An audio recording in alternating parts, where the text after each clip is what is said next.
Alien 8 UK. Hello, welcome to Alien 8 UK, gateway into the unknown. Happy Friday, everyone. No, I know it's Tuesday, but because we're busy on Friday, so we're bringing it forward. Plus, it's a good day for Greg to come on and be a part of our company. So, welcome, Greg. Thank you for joining us. Pleasure to meet Greg. you. Thank you for having me. I appreciate it. You are more than welcome. Definitely. Your new intro, Andy, loving it, but you're missing Geometric Man. I know, I made that afterwards. Yeah. So, well, I am not trying to fuel your grok addiction, but you know. Well, I am planning on doing another outro, so maybe Okay, he might appear in that one. Who knows? Yeah, Sorry, I know Greg. the Ouija board in there was a little happy. You know, I don't know what they were doing to that Ouija board, but it sure got happy right there at the end. Yeah, they did. I did think that. They're enjoying it. That Ouija board was enjoying that rub down for sure. I was going to change it, but then I thought, no, because it's two spirits doing the Ouija board. It's a complete turnover as to what's going on. Mm-hmm. The spirits may be trying to contact the living. Who knows? Yeah, anyway. There's no telling what was going on there. Someone was getting excited and all that. High spirits, what can you say? Well, exactly. But it was a great intro. Love it. Absolutely. Thank you. So we're going to talk pretty much, we're going to cover all the different genres of the weird and wonderful and strange paranormal. So I don't like asking this question, but I'm going to ask it anyway. How did it all start for you? Because this is like the question that everyone gets asked all the time, but it is. We need to know. The beginning. Yeah, we need to know. Yeah, it's a good place to start from the very beginning. Yes. Just a little bit about me right now. My name is Greg Ogles, of course, and I'm forming a little company called Relic Films, and we do paranormal films. But what got me all into that was a long time ago when I was a very young kid. I was with my two older brothers, two older cousins. We were on a little country road going down to my grandmother's house. And I was maybe 4 years old. And this big giant light just shined down on us, just boom. And I remember thinking, wow, don't know where the light's coming from, just come straight up ahead. And we were in a very poor area. There was no street lights or anything around. It's very, very rural. And I remember not being able to see past the edge of the light. A lot of times when you shine a flashlight, the light will diffuse. And it'll eventually, it's got a bright core and then eventually get dimmer as it broadens out. But this didn't have that. It was very, very defined. It had an edge to it, and the light didn't seem to go past the edge. So I remember trying to look up, and of course it was too bright. And then I looked down at my hands, and I remember thinking, wow, I can feel the light. I can feel it. It was tangible, like you could actually grab it. Now I would really liken it to static electricity. Yeah. If it was a lot of static electricity, you could feel it. That's what I would liken it to. And then my next memory is being on my grandmother's covered porch and sitting there thinking, and the light was still on us. So I was like, how is the light coming through the porch? Because it was covered, right? It's like coming through the ceiling. And then all of a sudden, I remember seeing the light lift up. It didn't turn off. It lifted up. The light went and lifted up. I never saw that craft, but my oldest brother did. And he said it was a giant triangle, maybe 3 football fields, so about 300 meters roughly. Wow. And it was very low, maybe 2 treetops high. So, a couple of 100 meters high. Yeah. And it was gigantic, filled up the whole sky. And he said it just kind of went moved just a little bit and then was just gone. Um, the most interesting thing about that was I remember being in the road then on my grandmother's porch, and I did not remember how we got there. Well, I just kind of chalked it up to just being so young that maybe I just blocked something out, right? Uh, until not too long ago, my aunt passed away, and we were all together again, and I was talking to both my brothers and my cousins about that event, and what was interesting enough was that we all had the same memory gap. We all remember Ooh. the road. Mm. We all remember being on the porch, but we don't remember how we got there. So, Wow. Oh. yeah, Would it be interesting for you guys, as I say, you're a researcher, you're an investigator, you're a filmmaker? It would be an interesting line of research and experimentation if you guys had regression therapy but separately, and then see if that matches up with what comes out of that to see what Unless- be happens. interesting. It would be interesting on one of my teams that I go on outings with. Yeah. We do have a professional therapist, psychiatrist that's on that team, Yeah. and he does regression therapy for members of our team. Yeah. So it's I would be very open to it, Yeah. but at the same time, I'm a little bit reluctant because you have to ask the question: is why am I not remembering? Yes. Yeah. Yeah. So, Sometimes you don't want to know. remember But what also happened. as well with regression, it can give you false memories. Yeah, So Yeah. it can try and bridge the gap, and your mind can make something up. That's Mhm. why all three doing it So- separately to see what comes back, whether it's Yeah. false memory or it's correlating pretty much the same Yeah. between the three Mhm. experiences. Yeah. yeah, yeah. No, I do remember being terrified, and it was very traumatic.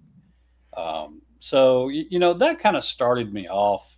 I was a real young kid and really didn't. I really didn't do much in the paranormal world again until I started making films. Other than watching TV shows, I mean, Yeah. everybody Yeah. does that. But one day I decided I wanted to get off the couch and start having experiences myself. So. Yep. In where I live, it's in the southern U.S., Alabama, and we have a history of Bigfoot. Oh. Yeah. So I joined a group off of Facebook, and we all went Bigfooting together several times. And in my daytime job, I'm a traffic engineer. And what I would do at one point in my career was go out and investigate very complex crashes, right? Mm. So, and it's the same as you use the same tools that you would in a criminal investigation. Yeah. Just gathering data, putting pieces of a puzzle together to come out and form a big picture, right? You're trying to solve a mystery. Yeah. So I just took these same tools to Bigfooting as I did, my work. And one of the biggest tools that I used was a video camera, right? So I'd go out and we would videotape a lot of our encounters, a lot of our expeditions. And I was like, wow, while I'm doing this, I might as well make a documentary, right? Yeah. I'm like, I'm an engineer. How hard can it be, right? You How got the hard footage. can it be? How hard can it be? You're famous just like famous you- last Famous words. last words. Yeah. Yeah. Exactly. Yeah. You're right. And yeah, I didn't know what the hell I was doing. And it showed. Yeah. So, but I was smart enough to surround myself with other people who did know what they were doing, sort of. Yeah. And we got together and we decided we were going to investigate some of these old legends here in Alabama, like from the 1800s. And there was one called the Legend of the Downy Booger. And in the South, they called strange things, wild men or whatever went bump in the night, a booger. Yeah. And that's just the way it was here. Yeah. We call them boogers. So, and it's not the thing in your nose. No, No. something else, much more scarier. So, Yeah. Anyway, so we went out, and I was like, I'm used to doing all this, right?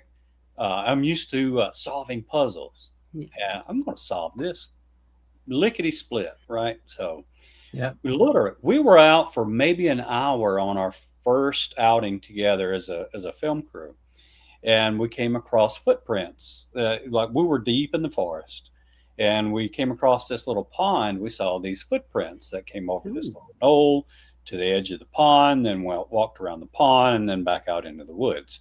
Now it was the middle of February.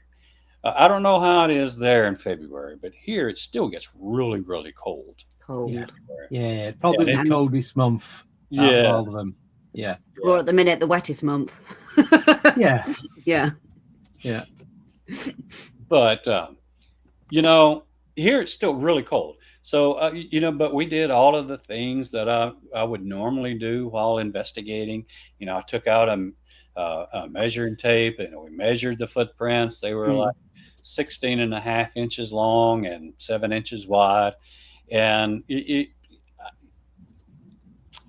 when I started talking to the camera, I was talking like I would to other engineers. Yeah. So dry, terrible, horrible. After I started looking at it again, I was like, no way in hell anybody's seeing this. No. So I had to go back and actually learn a different presence, right? Yeah. The whole how hard can it be thing? Well, yeah. Hard. Very 5 years hard. I know that. Yeah, 15. absolutely. Yeah. So, but it was so unfortunate because we came across not one, but two trackways, separated by a quarter of a mile or so, and handprints that there's these houses that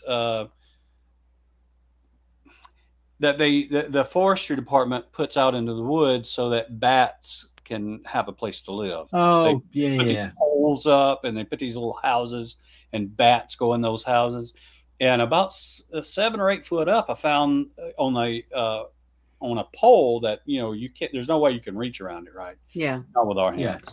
But I found these. We found these fingerprints. I was on that pole. We found the 4 fingerprints on the face and the thumbprint on the other side of the same face. Bloody hell. So whatever it did reached all the way around it. We call it a 4x4 here. I don't know. It's a 4x4. So. Yeah. Yeah. 4 inches by 4 inches. It's a lump of wood. Yeah. Yeah. You don't want to get it cracked over the back of your head. Put it that way. It's a plank, basically. Yeah. Yeah, it's a big plank, I guess. Yeah. Or whatever you guys call it, but it's a big stick of wood here. Yeah. Anyway, so we found all kinds of fabulous evidence, and I thought, yeah, man, I'm going to solve this thing lickety split. Now, I did not know how rare that was. We call it beginner's luck or whatever. I've never found anything like that since then, as far as the physical evidence, right? Yeah. Yeah. But anyway, that started our journey into investigating Bigfoot. And when I first started investigating Bigfoot, I started out like anybody else. I thought that this thing was just nothing but a physical creature, like some ape running around in the woods, right? Well, missing link or something. Yeah. Genetic relative. Yeah. Something like that. Yeah. Until I started, started putting some of these other pieces of a puzzle together, right? Like the second trackway that I found that day, it stopped in the middle of a field and didn't go anywhere. We followed it out. It's in the middle of a field, and the tracks just stopped. Well, I didn't know what to think of it at the time. I'm like, I don't know, it's just weird. So, and later on, we started experiencing things that wasn't necessarily Bigfoot, Hmm. or at least we wasn't thinking Bigfoot at the time. The very first thing that I experienced that was not Bigfoot, or didn't think it was Bigfoot, was orbs. Oh, Um, Mm. and when I say orbs, I'm not talking about dust. yeah, I'm yeah. not talking about. I'm talking about these luminous balls of light that move through the woods with intelligence. Yes, yeah. Yes. Um, when I first saw them, I thought I was just seeing things. I'm like, hey, okay, there's something wrong with me, right? So, because I said to my teammates, they're like, hey, do you see that light out there? It's like somebody's out here. And they're like, what light? What light? I don't see anything. Yeah, they couldn't see it. I could, right? Wow. Yeah. Um, And I was like, okay, I'm just seeing things. So I would ignore it. And then the next expedition would go out and I'd see it again. And then other people in our group started seeing them. Yeah. And, Which is more validating, isn't it? Really, Yeah, you're right. not going nuts when someone else can see Right. it. Yeah. Yeah. And at first they were fleeting. And the more we were out in the woods, the longer these encounters became. And when I say long, I'm talking hours long. Yeah. Hours. As a matter of fact, that sometimes you would be out and encounter them so long that I would get tired and like, hey, dude, I'm going to bed. So I'm going to the camp, and they would follow you. Yeah. You're walking back to your camp, and Yeah. here they come. They're following you. About 30 meters away. They always kept a relative distance between us. If you tried to approach them, they would do one of two things. They would either disappear or they would move back and keep Yeah. a same relative distance between you and Yeah. them. Right.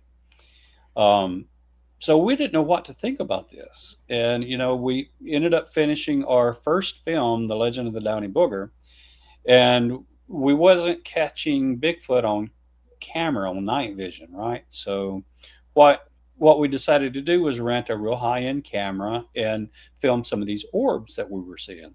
And sure enough, we went out into the field that night, and orbs came out, and right on cue, right? So it was an active night that night, but unfortunately there was a storm coming, so we kind of had to pack up a little bit early. Well, a couple of weeks later, my editor called me back, and he's like, hey, we got something. I'm like, yeah, we got orbs. No big deal. We got lights out there in the woods. But he's like, no, we got something. So we got together, and what we had was this thing crawling between us and the orb. Oh. And when he turned on the camera, now we're using it's passive recording, so we're not projecting infrared light or anything like that. It's just has a high ISO, and we're just filming what the camera can see. Yeah. So he turns the camera on, and the thing crawling between us and the orb is like surprised. They're like, "Oh crap, I'm on camera," and he doesn't know what to do. Seriously, it's like having a oh crap moment.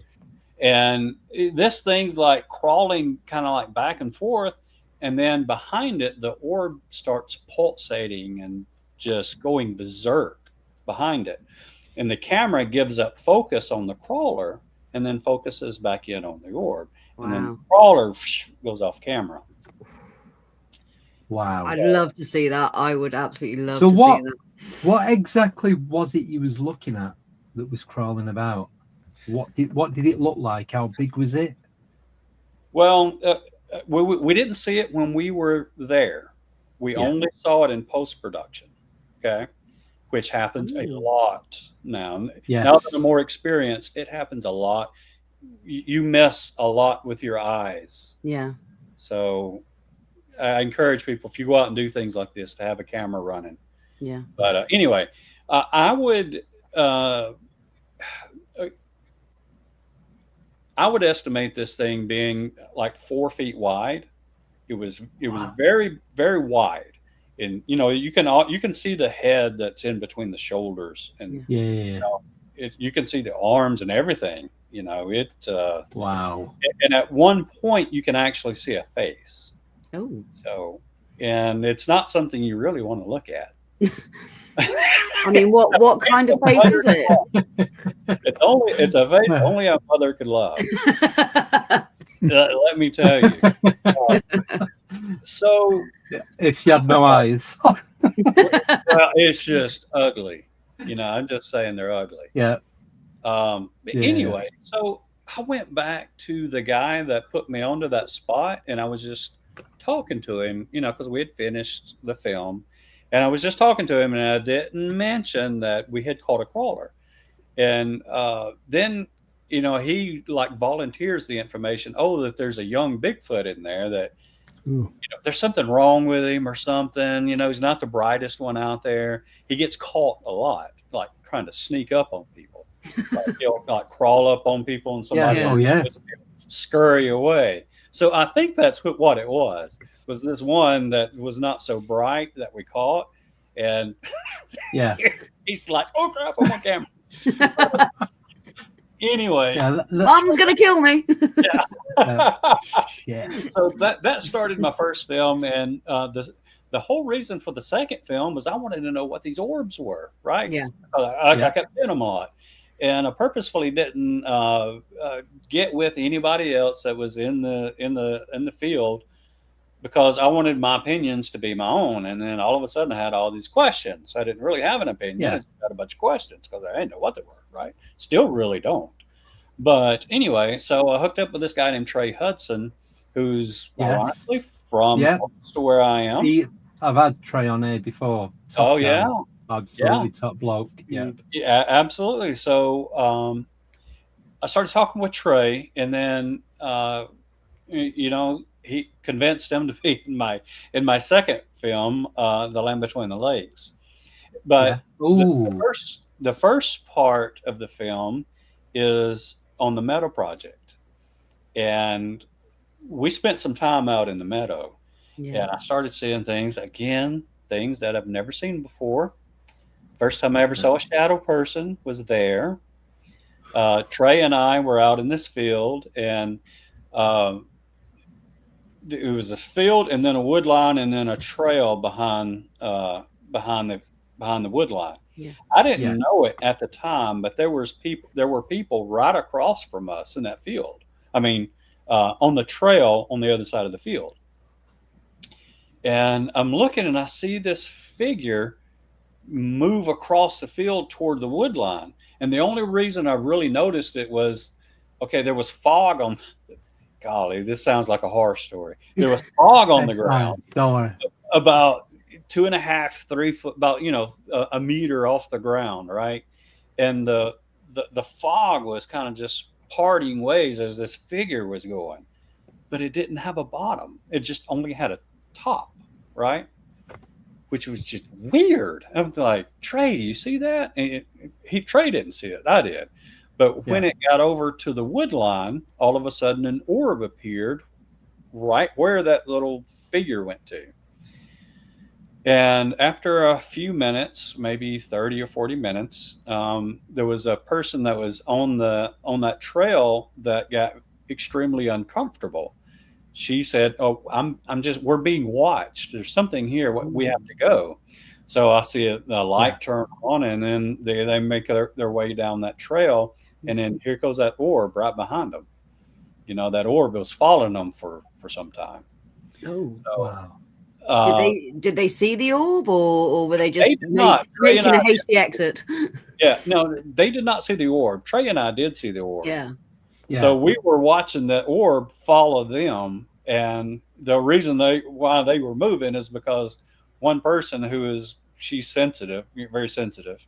I don't know if I would call her a psychic or not, but I do know that she's very sensitive. She felt uncomfortable, right? Like she was being watched. Yeah. So that really validated what she was feeling at the time, because yes, there was something there watching them. Yeah. And this was where I started to begin to lose my camera guy and editor. We were doing something called an Estes method. Yeah. Oh, yes. I I had never done that before, right? So we were going to do something a little bit, different for the film, and it's like, okay, Yeah. or let's do it. And now I don't know if your audience is like aware of these things or not, but like whenever you're outgoing, boogering, paranormal hunting, whatever you want to call it, camera malfunctions are common. Whether it be Every single time. Yeah, power outages or just camera malfunctions in general is very common. So we were using a 2-camera setup, and we're filming me doing this Estes method, and both cameras just happened to go off at the same time. My camera guy, now we're used to this kind of stuff, right? Yeah.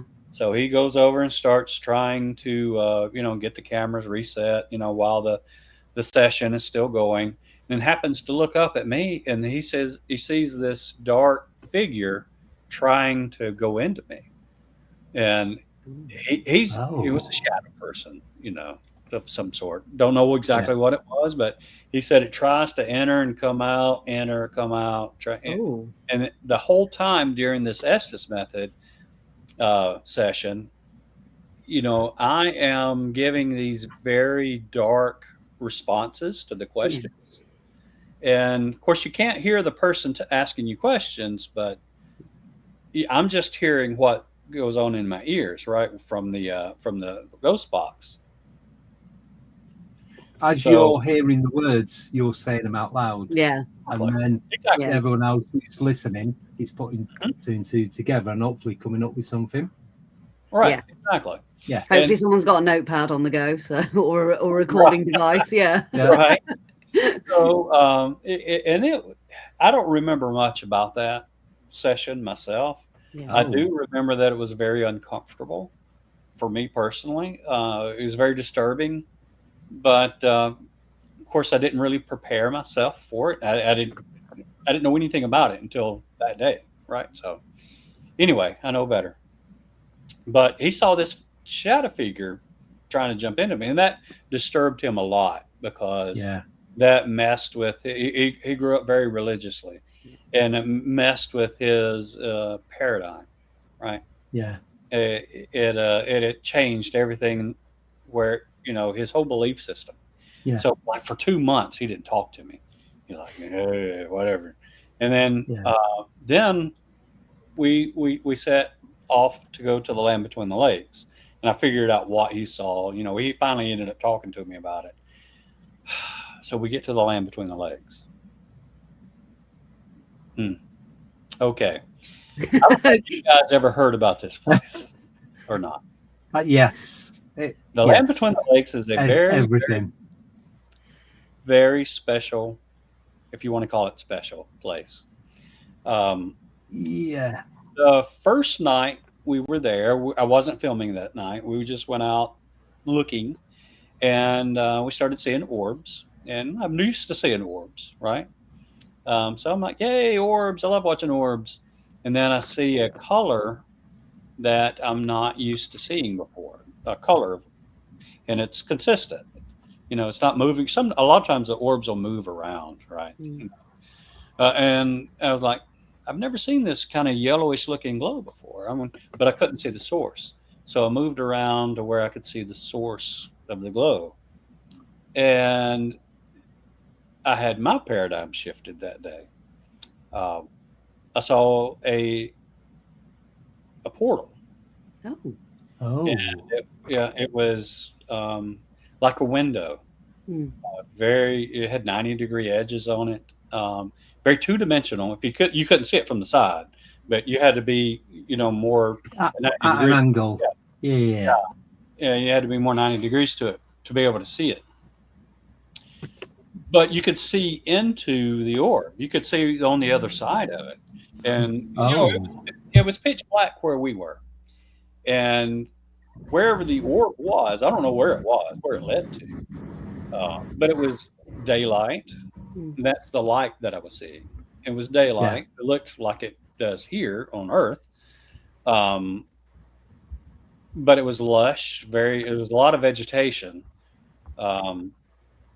and then, I'm perplexed. I'm like looking, I'm like, am I really seeing this?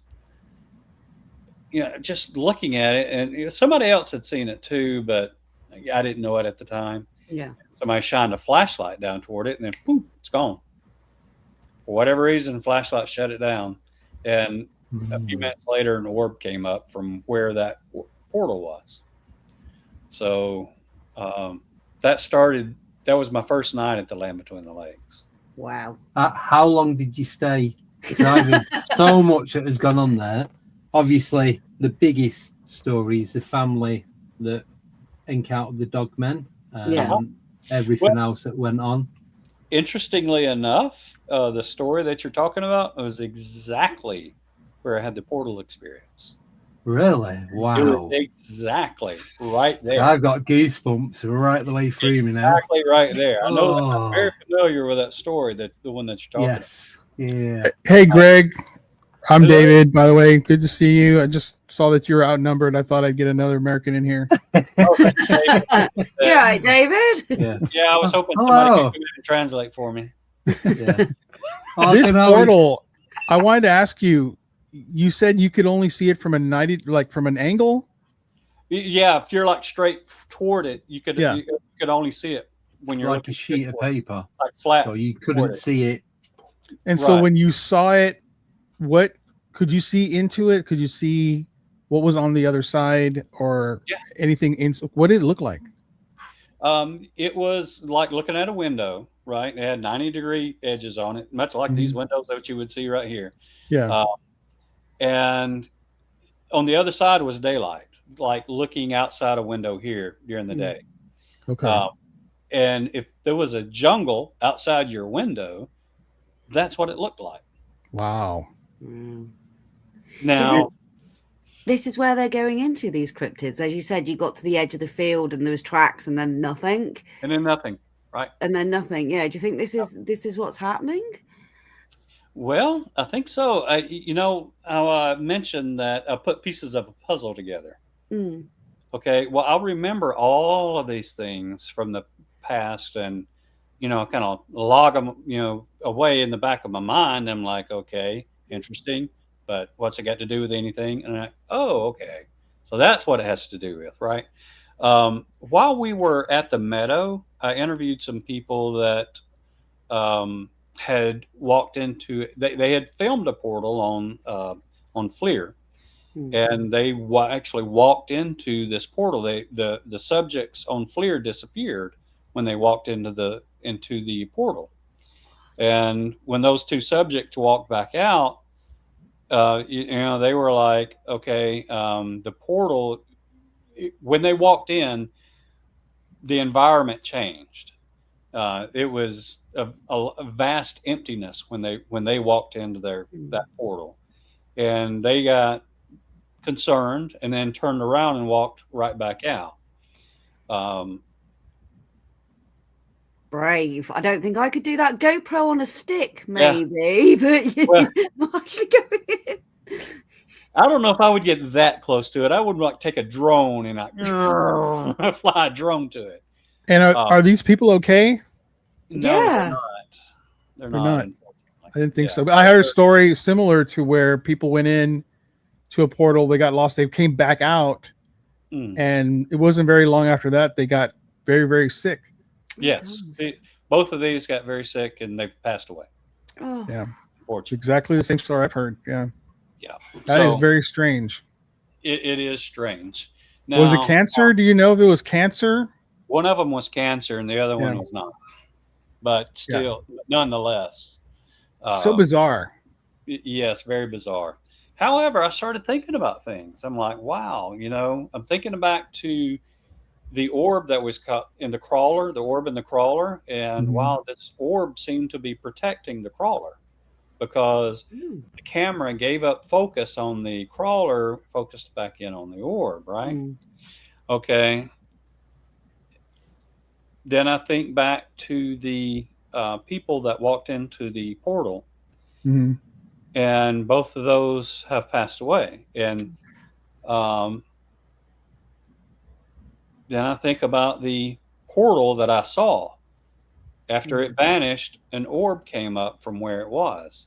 And I think about the footprints that just mysteriously disappeared when they were in the middle of a field and none of the conditions changed. Yeah. The ground didn't get suddenly harder, for example. It was all the same ground, same type of ground. So I've started thinking, well, these things aren't apes that live here. If I was a betting man, I would bet that these things are not from here, and they have some sort of ability, or maybe that we don't, and they can transform themselves into an energy form, and they traverse these portals through the energy form. And the only safe way to do it is in energy form. They know they couldn't do it in organic form. So that's that. I've sort of changed over time as to what I think Bigfoot is, and not only Bigfoot, but other creatures like rakes and things like that. Yeah, they got the same type of abilities. But going back to the Land Between the Lakes, that weekend. no sound, Andy. Can't hear you, buddy. That's okay. But that weekend, we went to this one particular graveyard, and as a camera guy or as a film guy, I'm sitting there getting all of my gear ready, getting stuff ready, and I hear this growl. I can't hate it. It's a kind of growl. And okay, interesting. So I just keep doing it, get my gear ready. Then I hear it again. And I'm like, hey, do you guys hear that? Because it was really weird. And then it did it again. And my camera guy goes nuts, goes berserk. He's like, oh my God, they're here. And I grab him by the back of the coat, right? And he's wanting to run. Now, granted, we're in the middle of nowhere at this cemetery. I mean, it's a horror movie. You're at a cemetery in the middle of nowhere, woods all around with things growling at you, right? So he's like, oh my God, we gotta get out of here. I'm like, no. I'm like literally physically holding him by the back of the coat, and I'm like, I've got to document this. So I the camera, as I'm trying to fiddle with the camera. Okay, it's pitch black. There's no moon or anything. Trying to get a camera to work in those conditions while you're holding on to somebody with one hand growling at you is a chore. Yeah. It's a chore. Anyway, so I happen to look up, and in front of my truck, I see what's growling at us. It's a Bigfoot. And it's standing on the other side of the truck, and I'm seeing from its bust up. Yeah. It's enormous, 9 to 10 foot tall, 3+ meters. Okay. Yeah. Tall. This thing's huge. And it's just standing there looking at us. And I've seen a lot at this time, right? It's been years and years and years. I've seen a whole lot, and not a whole lot, not a whole lot really makes me stop and say, anymore. But that did. Yeah. They're real. There it is, right? And I wasn't fearful at that time. I was just in awe at how big this thing was. So I finally hear the camera wind up, and I look down at the display screen, which is a rookie mistake. Don't do that, because you lose your night vision. You lose your night vision, yeah, you lose your night vision. You start seeing different kind of orbs then. Oh yeah, it's a different kind of orb when you see it. And you're exactly right. So Adam Davis was with us then, right? Of course, I had mentioned, well, for those that don't know, Adam Davis is from the UK, but he was in the British military, and he went hunted like these warlords and all kinds of firefights and everything. Yeah. He has been in lots of dangerous situations, but his military training kicked in. He kind of bunched his stuff together and said, okay, let's push this thing back into the woods. So, we got together, and we start to try and push this thing back into the woods, like march toward it. Well, it wasn't intimidated by us at all. It was like, whatever.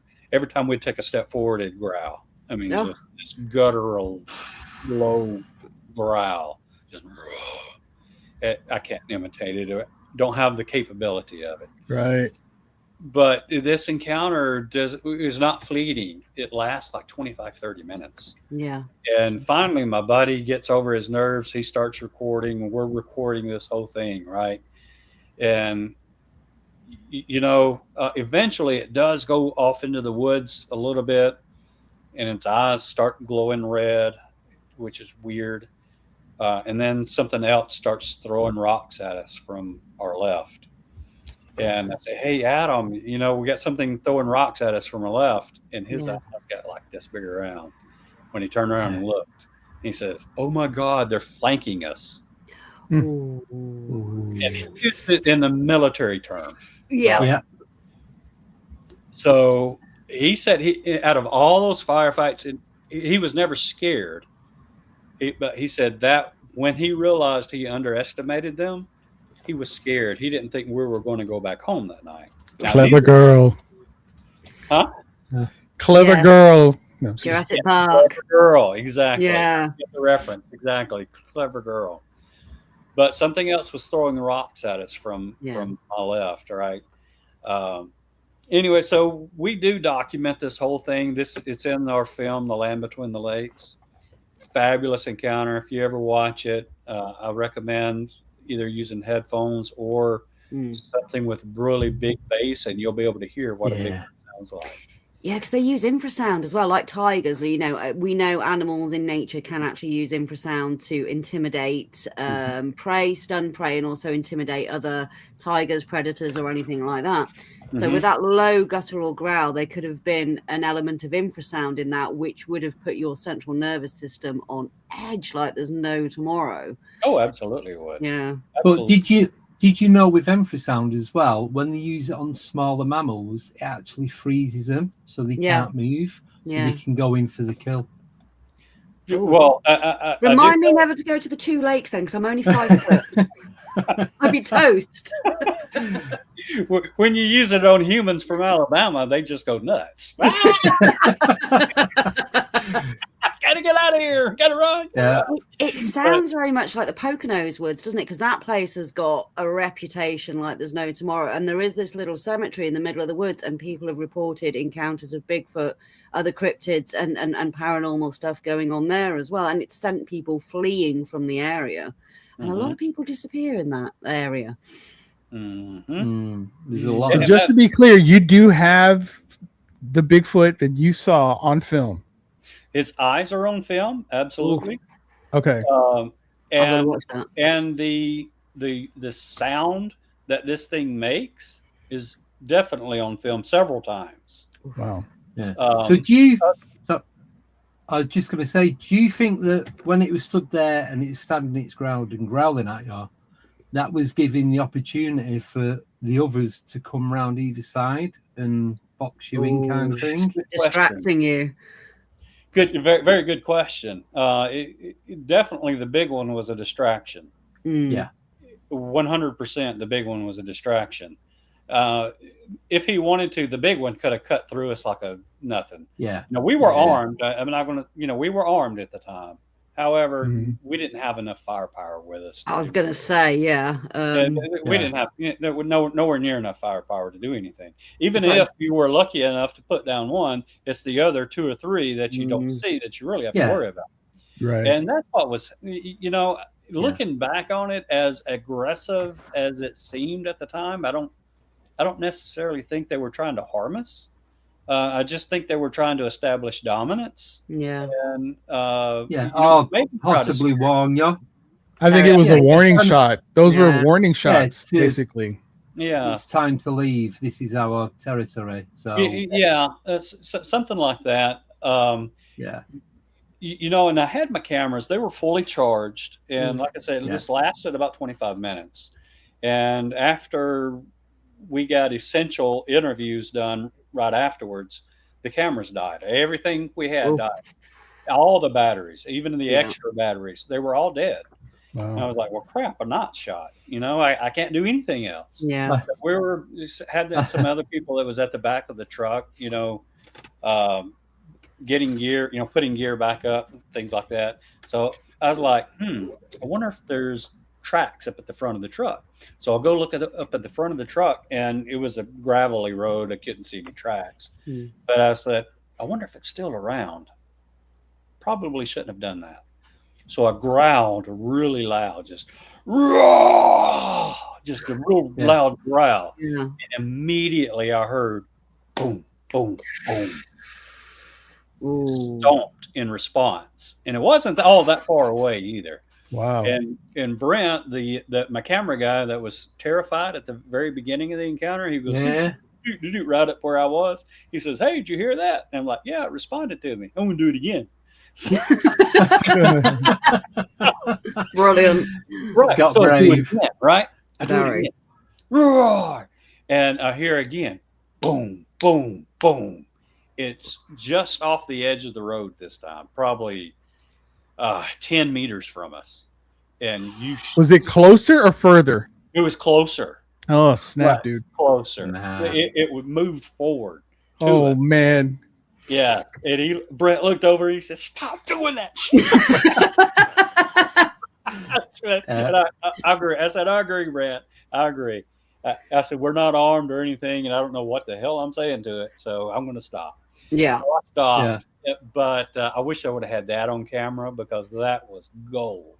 Trouble is, those low resonance sounds, they don't pick up Right. very well, do they? At all on camera. Right, It's right. Well, like I say, what I do have on camera is the guttural growls, the eyes. And when we released it in the theater, had our premiere in the theater, there was several people that come up and said that they saw something crawling off right after that beginning, right after the beginning of that encounter. Yeah. I still haven't seen that, but it was on a big screen, like movie theater. Yeah. So big screen. Yeah. And but more than one person said that they had seen something kind of crawling off. Yeah. So that's what I'm wondering if that's why I didn't get the whole thing on camera. But it was short range cameras anyway. Yeah. Short range night vision cameras. So they're 10 feet is their max range. Yeah, if you're doing passive filming, you don't want too many eyes because it scares them off, I think, as well. And it's damaging for animals' eyes, I think, too intense high IR beams. Yeah. Yeah. So there's ethics, isn't there, when going out and investigating this stuff? Yeah. Now, I did have a camera that was it's a full spectrum camera, and it would have seen whatever it was. Yeah. But I was not fortunate enough to be able to grab it. It was, like I said, it was a pitch black. Always the way. Yeah. Yeah. Well, Paul's saying Natalie had a bear spray. Yes. That was the next time I went to the LBL, which was back in November. We were at the exact same spot. Yeah. Natalie and a group of girls to the exact same spot. And I'm filming them this time, right? And they go in real aggressive, like just growling and just challenging whatever is there. Of course, we start to see these little sprickets of light, call them, I don't know, fairy lights or whatever you want to call them. Yeah. I still call them orbs. Like will-o'-the-wisp type thing. Yeah, little wispy lights. Yeah. Exactly. And we're seeing a lot of that going on. We're hearing some movement, and then Natalie sees this oval-looking light, sort of shimmery light, and then she sees these things crawl out of it, and they're not Bigfoots. What are they? Well, I didn't see them crawl out. However, because I'm filming them, and my eye vision is shot because I'm looking into a display, right? Yeah. But I do happen to look up where, in that general direction, where she's seeing these things, and I see this thing charging at us, and it's like it's hard to describe. It has a torso like a man, but its arms were real skinny and kind of gangly looking hands, right? Yeah. And it's like galloping, like when it's charging at us, like spaghetti. Yeah, like spaghetti, like. Is that like the rake? I was just about to say that, David. Yeah. Yeah, that's what we think it was. Okay. like we think they're Creepy. raped. Yeah. Now I've never creepy. pulled my weapon ever in doing this ever since 2013. I've never pulled my weapon until that night. I pulled my weapon out. It was like, Yeah. shit, there it is. It startled me that bad. And then as it's approaching, you know, like I'm starting to, you know, barrel down on this thing, right? Yeah. Which I don't want to have to do, but because, you know, you don't even know if bullets would affect something like Yeah. that. Right? One But way to find out. Bear spray does. Trouble Yeah, is, but do you want to find out that they don't work? precisely what's going to happen next, you know? Yeah. Yeah. Better How fight. fast can you run? Yeah, so what he's Yeah. referring to is Natalie pulled out her bear spray and she hit it with bear spray, and it did affect it. Well, that Yeah. did work. Yeah, I think it bullets did work. will. Yeah. So The bear thing spray is- works on rakes. Yeah. If bullets don't work, you need to be able to run faster than a bullet. Well, that's right. That's why you have like the slow fat person with you. I You was just gonna knock say, your friend down and Yeah, you take yeah. off. Knock them Yeah. down and you keep Yeah. going. Yeah. you only have to run Exactly. as fast as faster than someone else in your group. That's right. Right. Just take someone as bait, you're fine. That is Right. right. Remind me, I'm not coming to Revolution with you now, Andy, because seriously, Well, this is you're when you were offering me up as saying about bait these now. lights. So we did it was last year. We did a evening nighttime investigation at Rendlesham Forest, and we seen the sprites. Og, who's in the chat, she was with us. There's about 6-7 of us, and we could see these white orb-like lights going in and out the trees. So Yeah. it was on the path. There's some grass, probably about 150 yards. We could see this white light. There might have been 2 of them, but just doing like that through the trees. Mm-hmm. And that was it. There's no sound or nothing. It was. Right. Well, with the ones we've seen, that they don't make any sound. No. Yeah. They don't make any sound. They don't. They actually do not. You can't pick them up on FLIR. On like. Oh no, this was with the naked eye that we could Bloody see these. hard to We didn't even film, try yeah. and film them. Yeah. What I'm saying is, with a thermal camera, what we Nothing. see do not come. They don't pick up on a thermal camera. You can pick Wow. them up on like a full spectrum camera. Yeah. Yeah. But like a thermal camera, you see nothing. It's like there's nothing there. Oh. Interesting. We had a similar Yeah. experience in Wiltshire in the coppice of trees that were flying in and out. Mhm. Apart from that ball of light that you used to say, when you said you approached it, it backed up. When I approached this big ball of light that was coming down the pathway and it stopped, I approached it and it zoomed towards me. I ran. Yeah. It seemed towards you. All right. I ran. Yeah, but we've seen different orbs, different times, different parts of Rendlesham. We've seen white orbs, we've seen orange orbs. Yeah. We've heard humming noises, and there's nothing else. There's nothing there. It's just you and whoever you're with. Roll on. Yeah. You know, the in my latest film, it's called The Vanished, we did something a little bit different. We sort of focused in on missing people that's been out in the national forest. And we focused in on 2 individuals that Dennis Martin and Mike Huron, both of those disappeared decades apart, but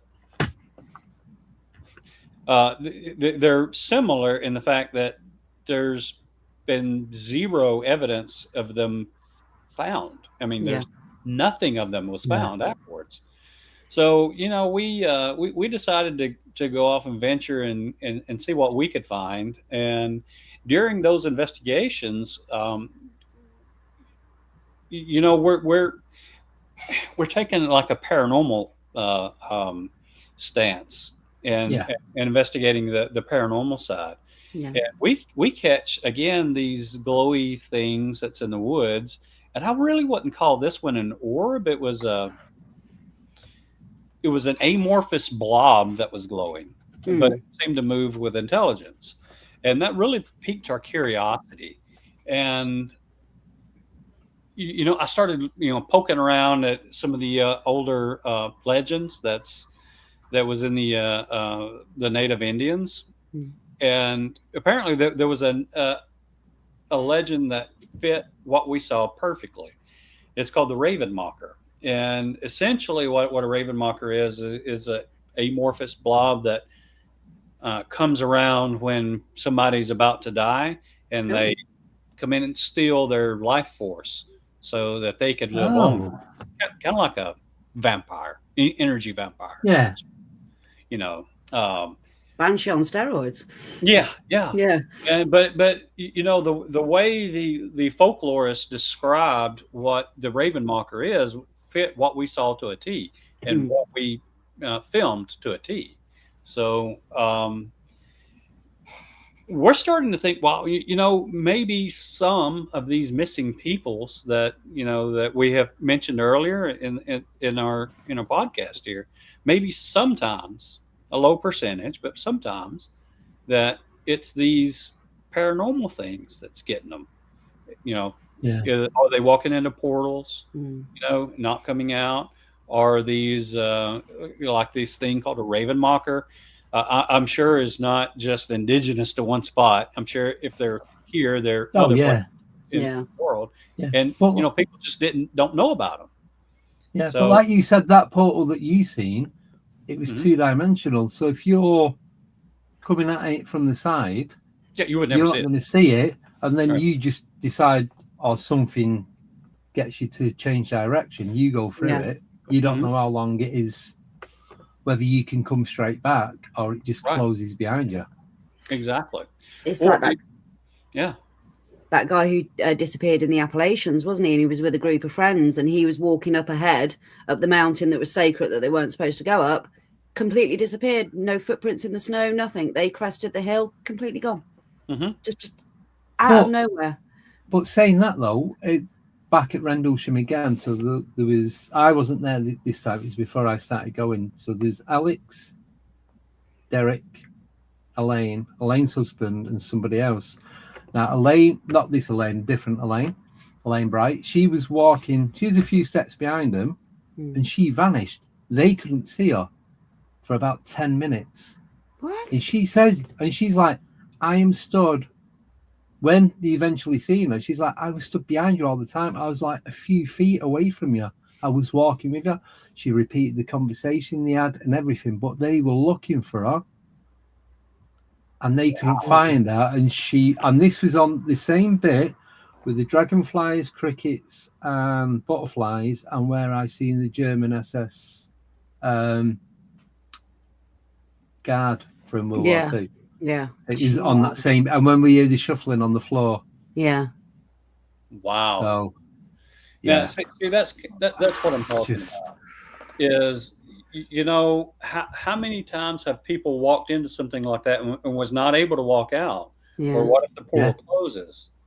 You know, I look at a portal as sort of like a doorway in the woods. You know, sometimes the door's open, sometimes it's closed, but it's still there, right? So there was this one place where we went to where the late Scott Carpenter had filmed a portal. And we went to that one specific location, and Natalie, which is in our group now, Natalie Smearman, she definitely felt like there was something going on at that one particular spot. She would move 10 or 15 feet away on one side or the other. She's fine. She moves back into where this one spot in, and you know, she's feeling sick, just this feeling of dread, just all kinds of just negative feelings at this one spot. But you, like I said, you move away from it, then she's fine. So I don't know what causes that in people, but I think I did pick up some scientific evidence when we were filming this last time, where there was a particular time where I had gotten sick, and at the exact same time, right down the hill from where we were, somebody had some equipment, some EMF equipment. All of that went off, and it was in the dangerous zone. You know, just happened to be at the exact same time when I got sick. So possibly there's some correlating evidence to people getting sick and types of radiation that you experience. Well, the government use it, don't they? Crowd control, all the rest of it, 5G, weapon dispersal. So, yeah, I mean, do you think that these areas are also being studied by the powers that be? And sometimes they deploy these things as well to like move investigators along, so to speak? I know they do. You know, in my line of work, I've been very fortunate enough to speak with lots of people that's in the military or the U.S. military. And many of those people have been in intelligence. Now, they would never tell me what they were doing, but, you know, because they kept their oath. Yeah. But they would tell me what other people in the military were doing. So, and at first I just kind of like, oh, okay, yeah, that's interesting, because it sounds very outlandish, right? Well, apparently the U.S. military has been able to open up portals for quite some time. And they would bring in, these facilities, they would open up a portal, bring in a creature, study it. Sometimes they would dispose of it. But if it was interesting, they would take the creature out, drop them into our national forest. Oh. Wow. The other thing that I heard was the sorties that they were running in the past. Have you ever heard of the Mandela effect? Yeah. Yes. Okay. Well, apparently, there's been groups of people who's been running sorties in the past. What I mean by sorties is they'll take a young kid and give them direction, telling them what to do, to go watch something or to do something. What I mean by sortie, a mission. They run missions in the past, and they've been doing that for some time. And even apparently small little changes still creates a big ripple later on down the timeline. It's like the butterfly effect, isn't it? Yeah, it does. Yeah, well, it is the butterfly effect, yeah. It is all very interesting, because the Mandela effect is one of my favorite things to research. Mirror. Interview with the vampire, Andy. Sorry? Interview with a vampire. Yeah. I had thought that was just fiction until not too earlier in 2025. There was a military official, I forgot his name, with the Trump administration, who admitted on camera that they were able to weaponize space and time. Yeah, I remember that. Yes. So if they're doing that, then the people that are remote viewing, when they're getting these blocks, obviously there's some type of weapon that's stopping them from getting to see what is the coordinates of what they're at. But then I think it changes. It will change again in a few hours' time. But like shadow people, could they be remote viewers? Could they be agents from the government? Could they be agents from the government? I used to think that they were other remote viewers, but could they be agents from the government? They're in a different dimension, so you're just getting a 2D silhouette of who or what it is. And they're the ones that making sure that everything's running smooth. They're the ones that are in and out of the matrix, so to speak. Making sure it's all working how it's supposed to be. It's like IT technician, equivalent to that. That's the only thing that I can. But you know what I mean. Yeah, I know what you mean. The computers are running, and they're keeping them running. They're jumping in when, as soon as that slight little fault, they come in and like start fixing the things that are not working quite right. Interdimensional AT&T. There you go. Don't even joke, because you never know. Well, you never really know. And with the revelations of the UFOs, UAPs, whatever you want to call, I still call them UFOs. I'm old school. Yeah. With the revelations that, our government's had them for quite a while, probably all the other governments had them for quite a while. They're retro engineering them. So I'm sure we've got them. So that there's no telling what kind of technology allows them to do. There's no telling now. Well, it was when it was CIA that started the remote viewing. You can even go online and do courses, and do discount courses for remote viewing. I'm not even joking. All I you swear need. to God. I've got the swear. Gateway program, Andy, which is HemiSync, which is what was the CIA pretty much developed. It was the guy that developed it for the CIA. He did one. Yeah, Dr. Monroe. But it's Yeah. Robert Monroe, wasn't Yeah, it? he's founded the Yeah, Monroe Institute Project. now. Yeah. I've got a lot of the audio from that because I listen to, like I've said before, the binaural beats and the Binaural beats. isochronic tones. Yeah. So I just stick that on and just then go. Don't know where I go, but I go. Always puts me to sleep when I do it. Yeah. But though, isn't it? It's that good sleep. Mm-hmm. Mm. Oh, it's It's a absolutely different good type sleep. of sleep. Yeah. It's absolutely good sleep. I absolutely love it. I try to stay awake. I try to astral project. Oh, yes. I've done it a time or two, and it scared the hell out of me. Mm. But Did it scared you? You got scared from it? How so? I absolutely did. Yeah. The first time that it happened, it first felt like I was falling. I had the sensation of falling. Yeah. And everything was black all around me, just black, black, black. Mhm. And I never had the sensation of falling. Never left. But these figures would appear they would appear and they would be fully lit. Mm. But everything else is like all black all around it. Oh.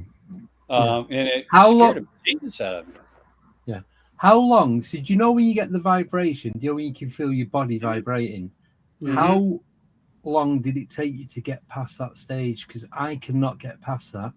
I get to that point, then I'm asleep, and I don't have any recollection of anything until I wake up. Well, it's right after that.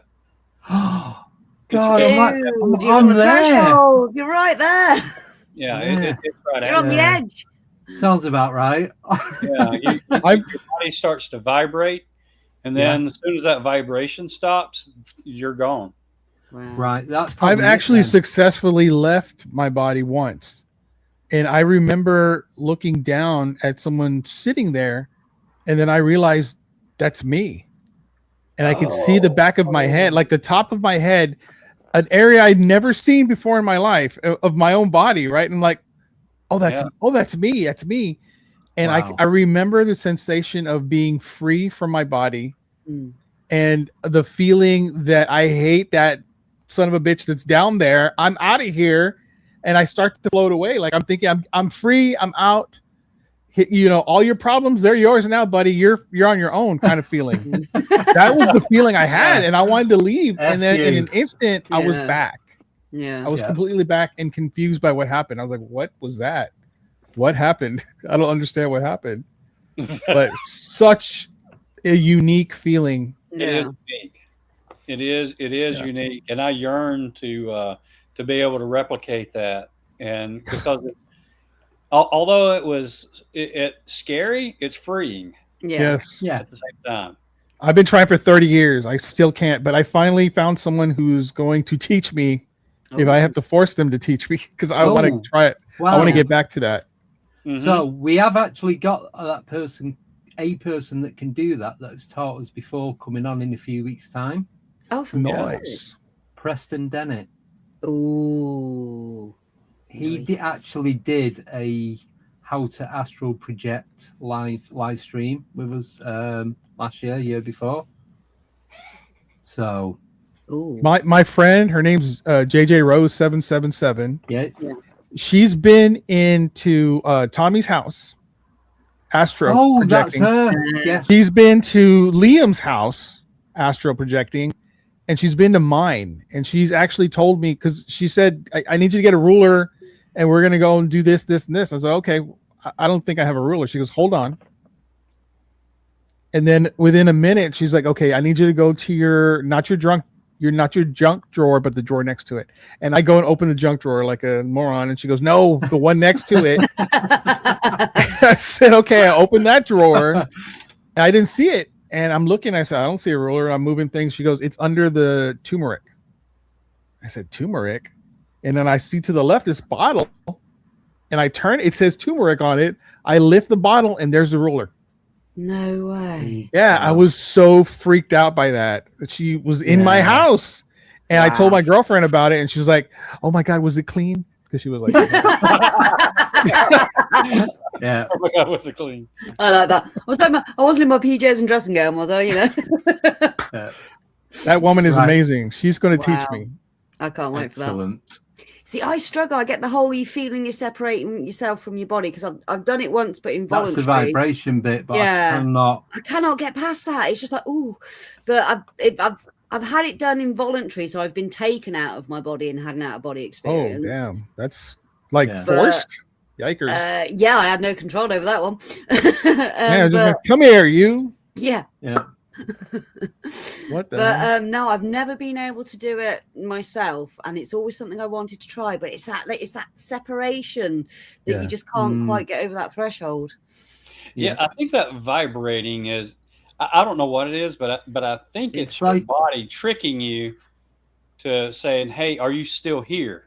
Are you You know? alive?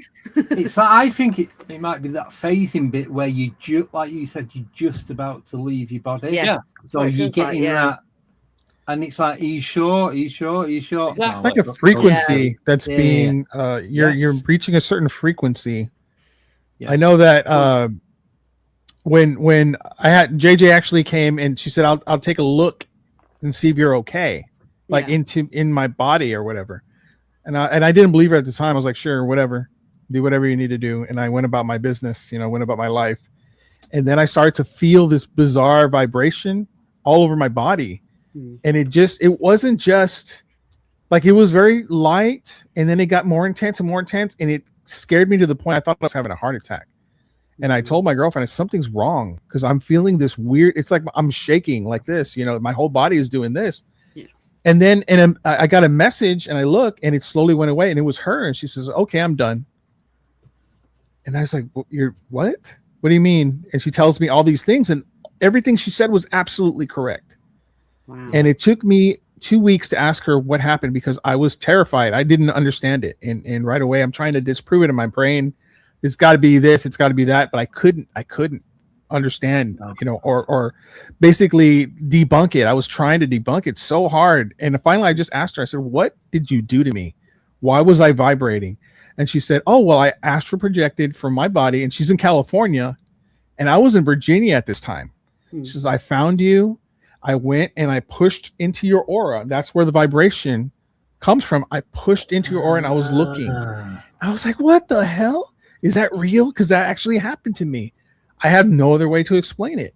Wow. And she basically proved that that's a real thing. Now I believe that that's real.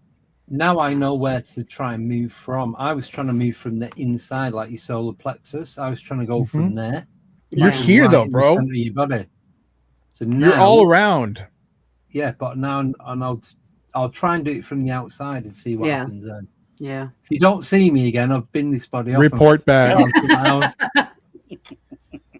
Yeah. If we're not on a Monday, you know why. Right, I got trapped. Right, we have got some questions for you, Greg. I'm going to start with the first one from your mate Paul. Oh God. So he's actually messaged me privately as well. So he's told me what your nickname is, and he's also asked me to ask you how you got the nickname. So am I allowed to give your nickname out? You can. It's fine. There you go. It's Mr. Moist. That is all I know. I don't know any other detail of it. Okay, now we have to know what's going on there. Okay, well, I'm a bit of a jokester, Yeah. A lot of a bit of a jokester. Love it. My motto is when you're out filming or just in life in general, if you're not having fun, you're doing it wrong. Yes. So Totally agree. I listen very closely to my friends, very, very closely. Yeah. Paul. Thank you, Paul. And sometimes friends let things slip, like, I hate the word moist. Yeah. I follow that right back That here. was it. Yeah. Yeah. Okay, so we have this mutual friend named Krista, and she hates the word. Oh, from Blondes and Booze. Yes. Yeah. Yes, Yeah, yes. she I know she Krista. don't like the word moist. So at random times, just whatever, I would just text her the word moist and just leave it at that. It's random. Nothing else. Moist. Or I would find a cake mix box that had moist on it, and I would take a picture of it and send it to her. Moist. And she gets like 1,000 texts like moist.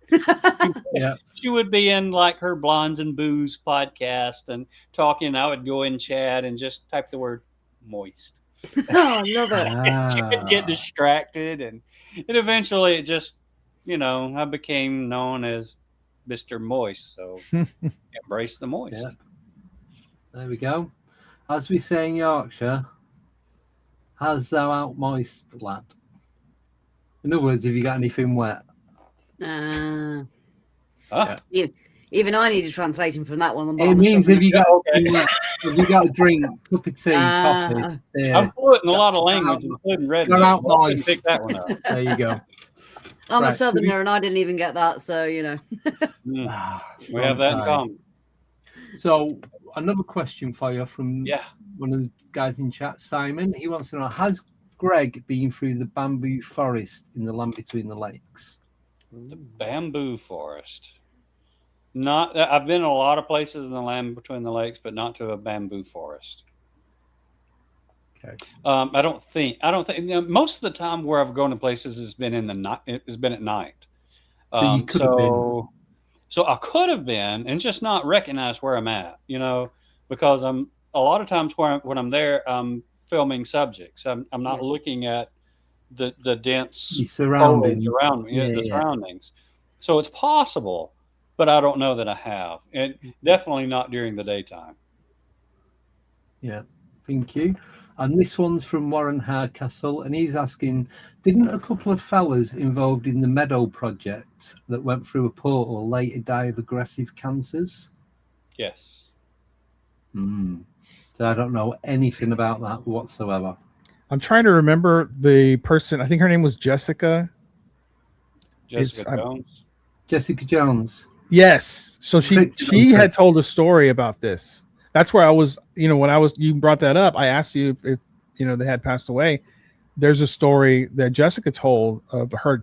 She had a team that 2 of her team went into the portal, came back out. Yes, the box, the cube. Yeah, and they passed from cancer not long after that.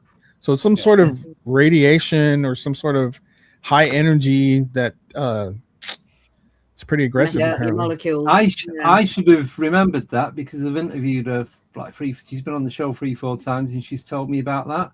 She actually did a remote view for me and it was absolutely bang on. From what I give her to what she come back with was just like she's great. Wow. Yeah, she's great. Yeah, she is. Wow. Coincidentally, she's in my latest film, The Vanished. Oh, is that right? Excellent. Brilliant. Very cool. Where can we find your films, Greg? The first one you can find on Tubi, the Legend of the Downy Booger, you can find on Tubi or Amazon or any of those other ones. Yeah. The second one, The Land Between the Lakes, is just now getting into distribution. Yeah. So it won't be long, maybe a couple of months or so, you'll be able to find it streaming on all of those. And The Vanished just came out, so it'll have to go through QC and a few of the other stuffs that you have you do before you. Yeah. You got to go through all that bull crap, and it takes a little bit. So you'll be able to see it streaming. Oh, thanks, Laser. Yeah. So. On relicfilmsmedia.com, that led to my Patreon page, but I'm moving away from Patreon and just starting to. It's gone ridiculous that now. Yeah, I'm going to be moving away from that because, even though making films is very expensive, it's not really all that about the money. As long as I get some money to continue on the craft, I'm fine. Yeah. You know, Right. so that's why I'm saying, like, you know, I'm moving away from the Patreon and just going straight into distribution and letting the people watch, you know, because everything that we do is true. You know, Yeah. we don't set up. Well, I don't have the budget to set up anything. Okay, if it did, it'd be like stick people and somebody holding up a, you know, a rag, a stick with a rag around it. Yeah. Oh, it's a ghost. Ooh. I don't have that kind of budget like a Hollywood does, right? Everything I have to do is real.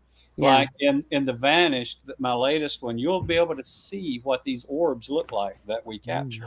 I have them on full spectrum camera. They're these green orbs that, you know, floating around in the forest, and they appear and disappear, and you know, they're phenomenal. And you'll get to hear our reactions to them, and you get to see this little blobby thing that we caught on camera that we call the Raven Mocker. You get to hear these Bigfoots growling at us. You get to see their eyes glow. You get to see orbs in my first one, and you get to see this crawly thing that's between us and the orb. You know, I think it's my opinion, it's Bigfoot crawling between us and the orb. But it's definitely something there, something big, and yes, if it has feet, I guess I call it a Bigfoot. But anyway, and a face only a mother can love. That's right. With a face. Don't forget that.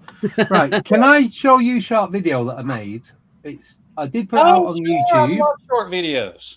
So it's only like, I think it's very short. It's like 10 seconds. But I just sat there one day and I was like thinking about Bigfoot and the orbs, and they're going behind the tree and the one footprint. Yeah. And I'm like, what if this is what it is? So I'll play it. Yeah. Here we go.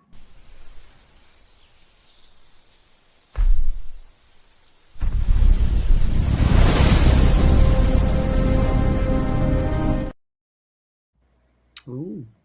As simple as that. I know it's not simple, but that's my ex-wife. The Bigfoot or simple? Oh.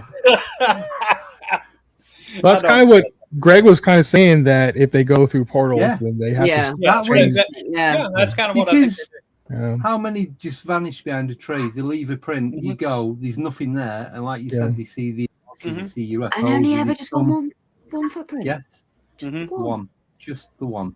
Yeah. That's what I think they do. And then they traverse the portals as energy form. Yeah. So that they don't get the cancers. Yeah. Bastards. Yes. Bastard cancers. Clever. Yeah. So I think that's why we don't see much of their bones or anything like that, you know, because they don't die here. They die elsewhere. Yes. You know? The ozone smell. So when you get that smell of sulfur, it's like you strike a match. There was a guy that I posted a video on Down the Rabbit Hole where he was able to find a certain frequency that he would play on a speaker. And so he would make these videos where he would put the speaker on his bed and he would play this frequency, and you would see something appear above his bed, and it looked like a portal. Like you could see, just like what Greg was talking about, you can see. Yeah. So they're in there. He's in his room, and what you see out is like someplace. It's sunlight.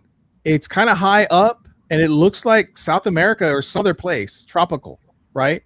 So he started to show these videos, and then one day, gone. Never heard from him again. Did he disappear? I've seen that. He totally disappeared. And I've shared that a couple of times, a couple of his videos, and his account just gone. Yeah. Did he go into the portal? I don't know. Or did the military come and say, "Ooh, what you messing with? What have you discovered? Come with us." Pushed him in the portal. Yes, we're just going to take your tech. Shoulder badge. We'll do a Tesla and take your tech. What was cool is he would take his camera, right, his phone or whatever, and he would go around it. Yeah. And I mean, this is why we're talking maybe longer than a decade, maybe even 2 decades. This video, how can you fake that? I don't think there's a way you can fake what he was filming. He was going around it, and you could see it was flat.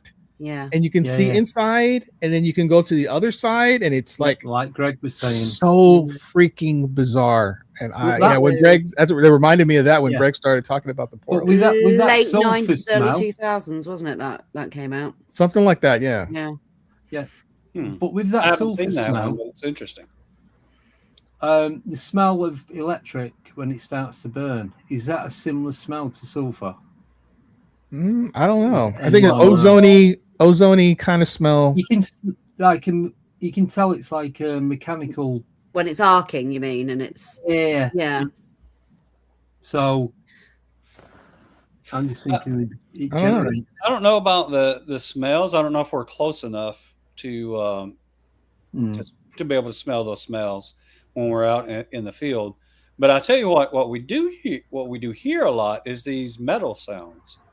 Don't know how to describe them, but you're out in the middle of the woods and you hear these metal sounds. These sometimes it sounds like a door, sometimes it sounds like you're hitting a pan with a stick or something.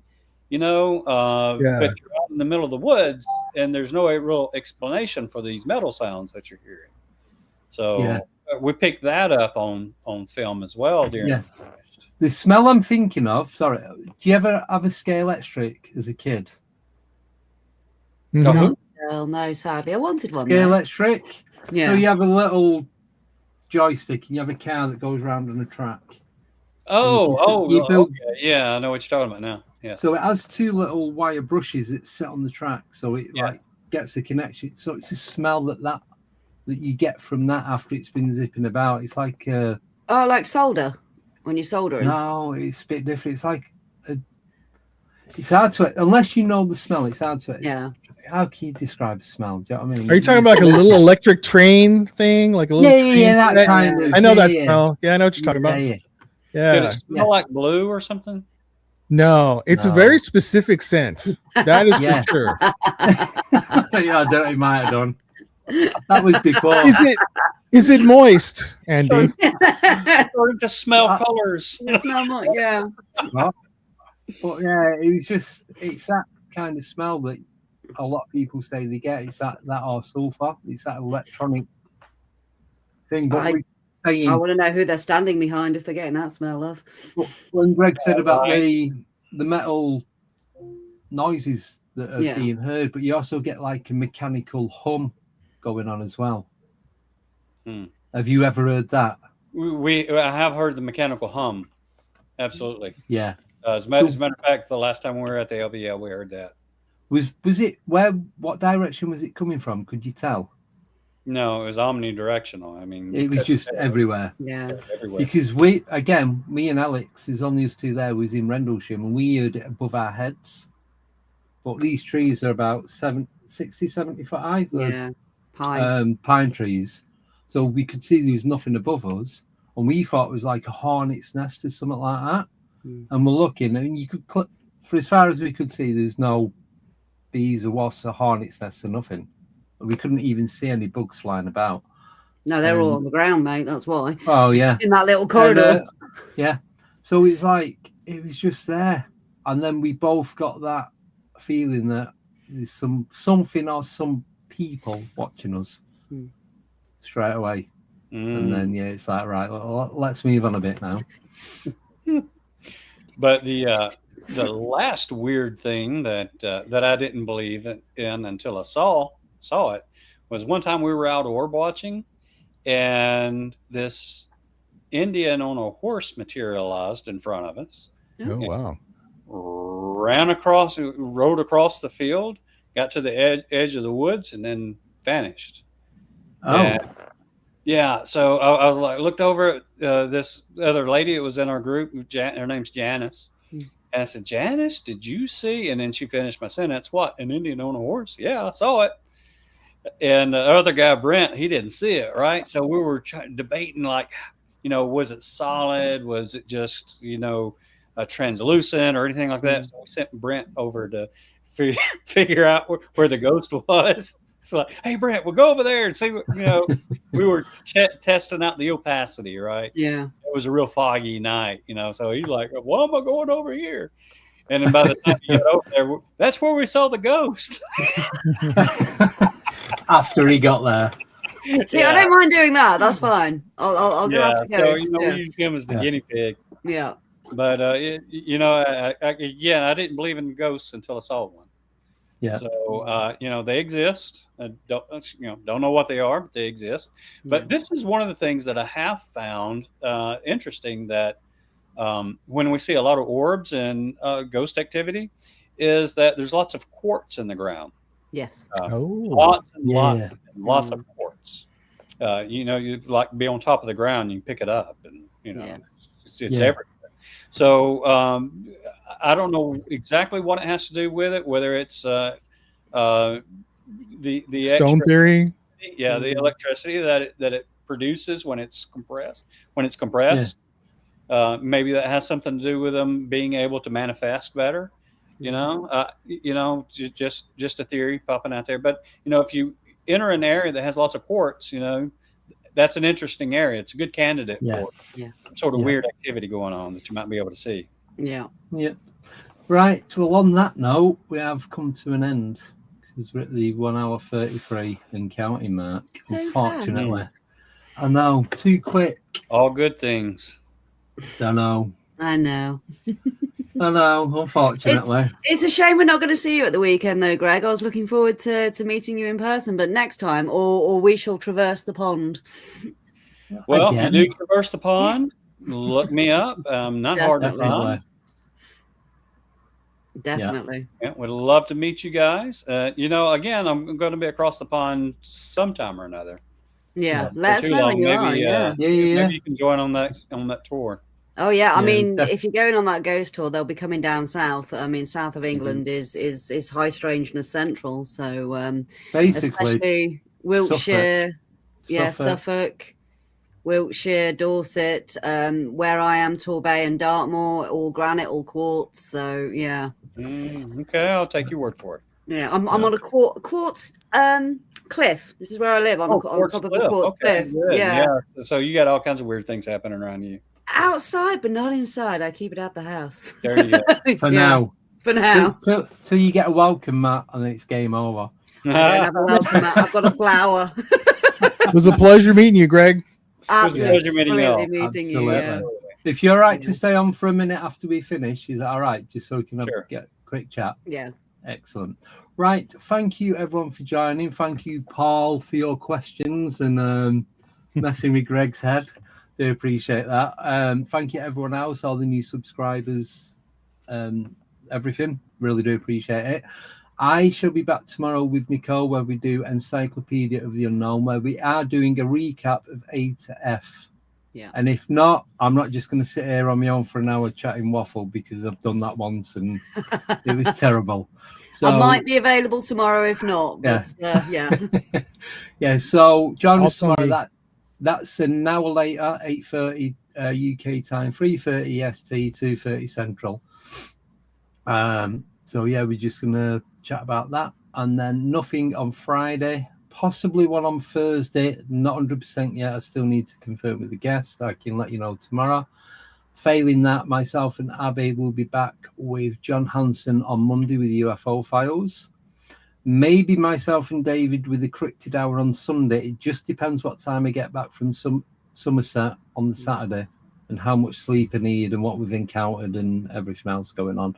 And whether I get dragged through a portal, who knows? Or pushed, as the case may be. If we go investigate, you might be broadcasting from dead woman's ditch. So, we could be live as on long location. As long as it doesn't rain tomorrow, I'm still good to go. Other than that, go somewhere else. Right, that's it. Thanks, everyone. Thanks, Greg. Cheers, David. Cheers, Abby. I'll speak to you all soon. Take care. Have a great Lovely to see you guys. 24 hours. See you tomorrow. Bye-bye.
Alien 8 UK.